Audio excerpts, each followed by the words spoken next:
नमस्कार, मी सदानंद खिल्लारे. आपण पाहतात द बहुजन आवाज. हरिभाऊ राठोड यांचा बहुजन समाज पार्टीतर्फे उमेदवारी अर्ज दाखल. माध्यमांशी बोलताना त्यांनी आपले विचार व्यक्त केले.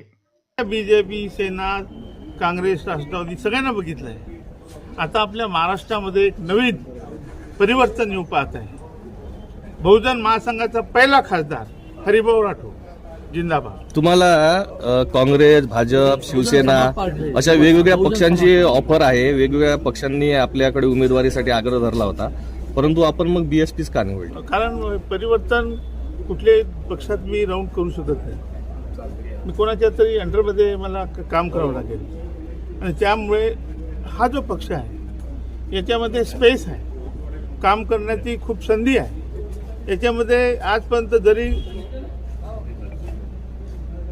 एकही उमेदवार बीएसपीचा आला नसेल तर पहिला उमेदवार म्हणजे महाराष्ट्रात, देशामध्ये तर यावेळेस सगळ्यात मोठी संधी, सगळ्यात मोठा चेहरा जो आहे बहीण मायावतीजीचा आहे. त्यामुळे मायावतीजी पंतप्रधान झाल्या पाहिजे ही आमची गोरगरिबांची इच्छा आहे आणि त्यासाठी मी काम करणार आहे आणि निश्चितपणे यवतमाळ, वाशिम लोकसभा मी जिंकल्याशिवाय राहणार. बीएसपी अजून उमेदवार उभे राहणार आहे. त्याच्या अगोदर तुम्ही आपमध्ये होते, बीआरएस मध्ये होते, काँग्रेसमध्ये होते, भाजपमध्ये होते, असं एवढं सारं सगळं अगदी एक पक्ष सोडला तुम्ही.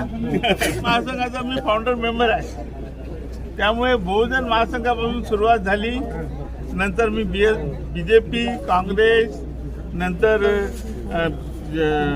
शिवसेनेला मागच्या वर्षी पाठिंबा दिला होता मी.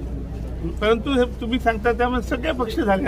आता परिवर्तन नाही. आता नाही, परिवर्तन आता मोठं परिवर्तन होणार आहे निश्चितपणे. मला विश्वास आहे की महाराष्ट्रामध्ये जे लोकांना अल्टरनेटिव्ह पाहिजे आणि विशेषतः आपल्या जिल्ह्यात बीएसपीच्या माध्यमातून हत्ती पुढे येईल आणि हत्तीमुळे निश्चितच महाराष्ट्रात परिवर्तन होईल आणि मग विधानसभेमध्ये त्याचे पडसाद उमटतील.